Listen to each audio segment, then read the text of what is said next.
Hello everyone, good morning. কেমন আছো তোমরা সবাই? আশা করছি ভালো আছো, আমিও ভালো আছি। তো দেখো, সকাল সকাল বাজার থেকে চিংড়ি মাছ আনা হলো। তো এখন রান্না করব। তার আগে আমার মামামের একটু ডান্সটা দেখে নাও।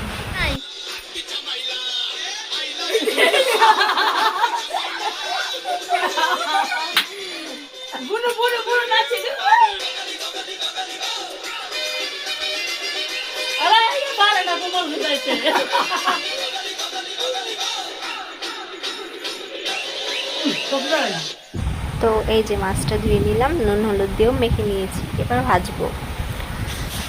এক এক করে তেলে দিয়ে নিলাম।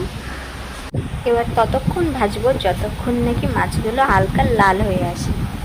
তো এই যে মাছগুলো নামিয়ে নিয়েছি। এবার আলু ঝিঙে সব কেটে নিয়েছি। কেটে আলুগুলো আমি ভেজে নেব।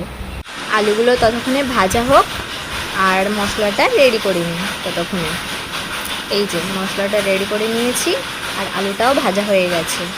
এবার ঝিঙেটা ভেজে নেব। ঝিঙেটাও হালকা করে লাল লাল করে ভেজে নেব। আর আমার মাম্মামের ডান্সটা কেমন লাগলো তোমরা একটু কমেন্টে জানিও তো। তারপরে চলো জিরে সম্বাদ দিই, তারপরে পেঁয়াজ দিলাম, এই যে মশলাটা দিয়ে দিই। তারপর পরিমাণ মতন হলুদ দিয়ে দেবো, লঙ্কার গুঁড়ো দিয়ে দেবো, নুন দিয়ে দেবো। ঝাল তোমরা তোমাদের পরিমাণ মতন দিতে পারো। তারপরে এই যে আলু আর ঝিঙের ভাজাটা দিয়ে ভালো করে আবার কষিয়ে নেব।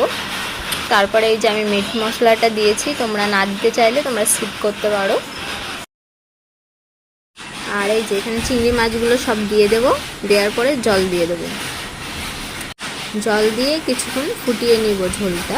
আলুটা সেদ্ধ হয়ে যাওয়ার পরে আমি তরকারিটা নামিয়ে নেব। এই যে জল দিয়ে দিয়েছি, এবার ঝোলটা ফুটবে। এই যে ঝোল ফুটে উঠেছে। এবার আমি আলুগুলো চেক করে নিয়েছি, আলুগুলো সেদ্ধ হয়েছে কি না।